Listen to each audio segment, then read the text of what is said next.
Cancer, hi! Welcome to Mr. Queen PH. At ito ang inyong weekly reading for January 15 to 21, 2023. This is a general reading. Just take what resonates. Watch your Sun, Moon, Rising, Venus for other messages. And thank you sa lahat ng mga sumusuporta dito sa ating channel. Just a reminder, gamitin nyo lamang ang reading na to bilang gabay. And pa-follow, like na rin ang ating Facebook at TikTok. Lahat po yan Mr. Queen PH. And please check out my Shopee.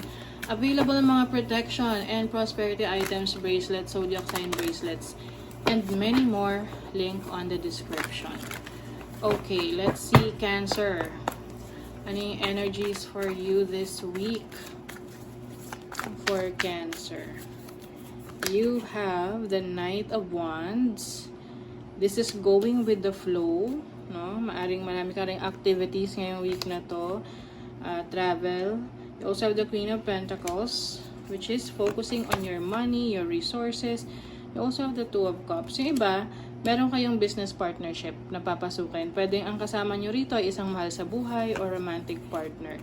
You also have the Temperance. This is healing, being guided, and bringing balance into your life. Oo.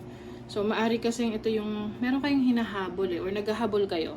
This can be naghahabol kayo sa opportunities na na-miss out nyo nung nakaraang buwan, nakaraang taon. So, ngayon, kumbaga, you are really working double time. Oo. So, with the Queen of Pentacles here, I see you focusing on your finances, your business, yung career mo. Maari ring meron kang partnership talaga with someone na yun yung matagal mo nang hinihintay na mag-materialize, kumbaga mangyari talaga. Pwede kasing in the past nagkaroon kayo ng challenging situation sa kalusugan ninyo, kaya wala kayong choice kundi ipagpaliban yung iba yung mga plano. Kaya ngayon, you are really doing it. You have the World card. Completion, yes. So, ngayong week na to, you will do your best na makompleto mo na yung mga kailangan mong makompleto para sa business mo, para sa trabaho mo, sa project mo, kung ano man tong mga inaayos mo. You also have the Seven of Wands, and then the Lovers. Yung iba sa inyo, medyo pinoprotectionan nyo yung energy nyo pagdating sa pakikipagrelasyon. Kasi yung iba, pwedeng hindi kayo ganun ka trusting, no? Hindi na kayo masyado nagtitiwala sa mga relationships. Romantic, no? Lalo na kung nagkaroon kayo ng painful situation in the past. I also see someone na pwedeng nagkakaroon sa inyo ng interest. Pwedeng gustong, makilala ka ng mas malalim pa. But I don't think you are so interested, no? Mukhang hindi ka ganun ka-interesado. So, tingnan natin sa inyong money, kaperahan. Kaperahan. You have the Page of Cups. You are using your talents, your skills. Very creative ka pagdating sa career. You also have the Fool. Meron kang iti-take na risk. May new beginnings dito. Pwedeng susugal ka. Susugal, not actually the sugal, no? But susugal ka sa isang desisyon na papasukin mo, na gagawin mo. Isang opportunity. Can be a new job, a new career,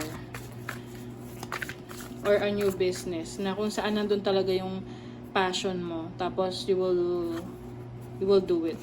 With the Six of Pentacles here, this is going to be successful. Ano man tong susubukan mo. Lalo na't malakas ang loob mo na i-explore yan.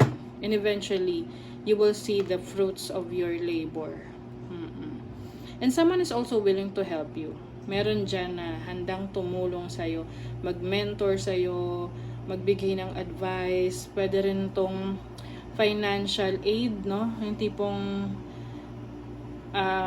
kahit na may kulang yung, let's say gusto mong magnegosyo, kulang yung puhunan mo, this person is going to help you. Or meron kang magagawa na paraan na madagdagan yung puhunan mo. So, sa love life, let's see love life. You have the King of Pentacles. You have the Devil. And the Ace of Pentacles. Okay. Sa love life, I don't see really talaga na hindi kayo, na ano kayo, interesado.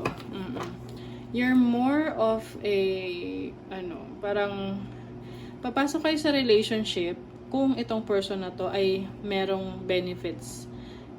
May benepisyo kang makukuha. It's not about pagiging mukhang pera or what. It's about being practical. Na ito bang taong to mag-a-add ng value sa buhay mo? Kasi kung hindi, wag na lang. Parang ganon. Oo. For you, you are looking for practical relationships. Oo. Yung tipong, you will benefit both, no? Hindi lang one-sided na siya yung magbe-benefit sa'yo or ikaw magbe-benefit sa kanya. It's like a partnership na very practical. Oo. So, yung iba, hindi talaga romantic to. Some of you, this is a business partnership. So, let us see your advice. Ano yung advice for Cancer? Ano ang advice? Whale, tenderness, show compassion and forgive what needs to be forgiven. Ayan. So, maaring meron kang, papatawarin ibang tao, sarili mo, sa mga decisions na, bad decisions na nagawa mo na pwedeng nakaka-apekto pa rin sa plano mo, sa productivity mo. Minsan kasi ganun eh. Hindi tayo makapag-move forward kasi meron pa rin tayong resentment, hindi pong pagsisisi dun sa mga mistakes. Dolphin, having healing, diba? Healing wisdom is surfacing. Stop and listen. Yes. So, marami kang realizations about life. Oo, ngayon. And Kundalini rising, channel your creative passion and sensuality. Welcome the transformation. So, change is coming for you, Cancer. You're becoming more creative. Ini-embrace mo na talaga ang iyong pagiging ikaw. Yung whatever you really want, you love, you want to explore. So, yun ang ini-embrace mo ngayon. And, meron kang, major change. Can be major change sa career mo, sa perspective mo, sa mga gusto mo pang i-pursue sa buhay. Lalo na napatawad mo na ang sarili mo sa mga mistakes mo in the past. Na let go mo na yung mga, whatever you are holding on to. So, yeah, that is your reading, Cancer. Kung nagustuhan nyo ito, naka-resonate kayo, mag-comment kayo dyan. Like, share, subscribe para lagi kayo updated sa ating mga readings. Thank you so much, Cancer. See you again.